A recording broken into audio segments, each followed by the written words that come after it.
Highway का जो किनारा है, यानी जो सड़क का मुख्य मार्ग है, वहां पर तैनात है। उसके अलावा अगर आप आगे बढ़ेंगे तो उसी टुकड़ी का एक हिस्सा सड़क के जब गली में घुसते हैं तो वहां तैनात है, और पूरी टुकड़ी का एक हिस्सा आश्रम के जो दोनों द्वार है वहां पर तैनात किए गए हैं। तो इसे सुरक्षा के लिहाज से कह ले तो काफी चाक चौबंद कर दिया गया है पूरे क्षेत्र को।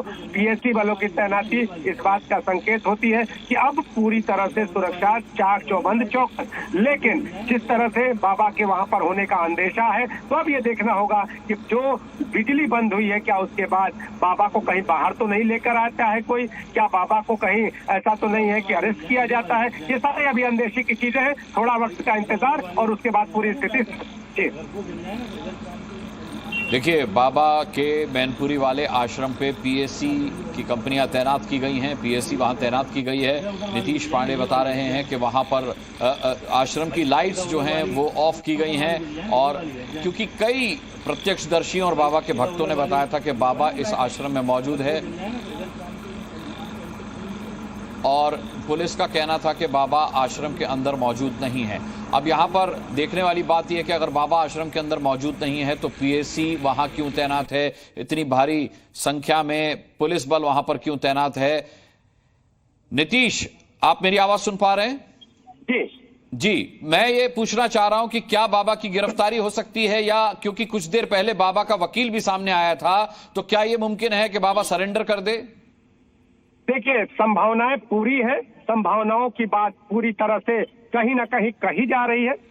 और जिस तरह से मैं आपको बता रहा हूं कि यहाँ पर बिजली जो है, आश्रम की बत्ती जो है वो बंद कर दी गई है, वहां पर सुरक्षा का कड़ा घेरा तैनात किया गया है। आप कहो आगे आश्रमों को देखिए अगर, तो वहां पर सुरक्षा का उस तरह का घेरा नहीं है जिस तरह का घेरा मैनपुरी आश्रम के बाहर तैनात है। तो आखिर इतनी सुरक्षा के मायने क्या है? क्या बाबा अंदर ही मौजूद है? प्रशासन इस बात को छिपा रहा है, पुलिस इस बात को छिपा रही है, पुलिस इस बात को पूरी तरह से जाहिर नहीं करना चाह रही है कि बाबा भीतर मौजूद है। तो जो अब कह रहे हैं वो कहीं ना कहीं सत्य हो सकता है, लेकिन थोड़ा इंतजार करना होगा, और थोड़े इंतजार के बाद जो स्थिति है वो पूरी तरह से स्पष्ट हो जाएगी। जो आश्रम का क्षेत्र है वहां पर पुलिस बल अब धीरे धीरे बढ़ता हुआ, और वहां पर पीएससी बल भी धीरे धीरे अपनी ताकत के साथ वहां पर जमता हुआ दिखाई दे रहा है। जी नीतीश, आप नजर बनाए रखिएगा, आपसे आगे भी हम अपडेट लेते रहेंगे। तो इस वक्त की बड़ी खबर यही है कि बाबा के मैनपुरी वाले आश्रम पर पीएससी तैनात है, और इतनी भारी संख्या में अगर पुलिस बल वहां पर मौजूद है, पीएससी वहां पर मौजूद है,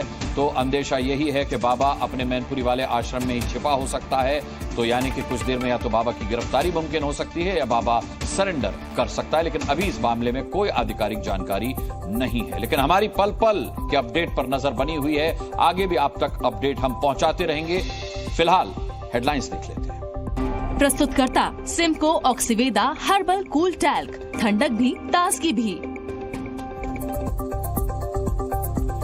हाथरस भगदड़ कांड के 30 घंटे बाद बाबा साकार हरि का पहला बयान, लोगों की मौत पर जताया दुख, एपी सिंह को नियुक्त किया अपना वकील।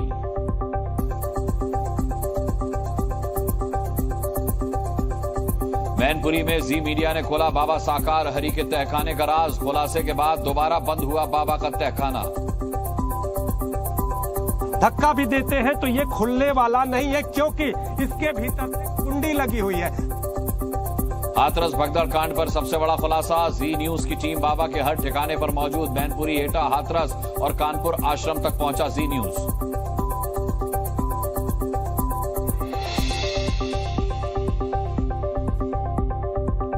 हाथरस कांड पर सीएम योगी का एक्शन, अस्पताल पहुंचकर की घायलों से मुलाकात, न्यायिक जांच के आदेश। योगी बोले लोग मरते रहे और सेवादार भाग गए।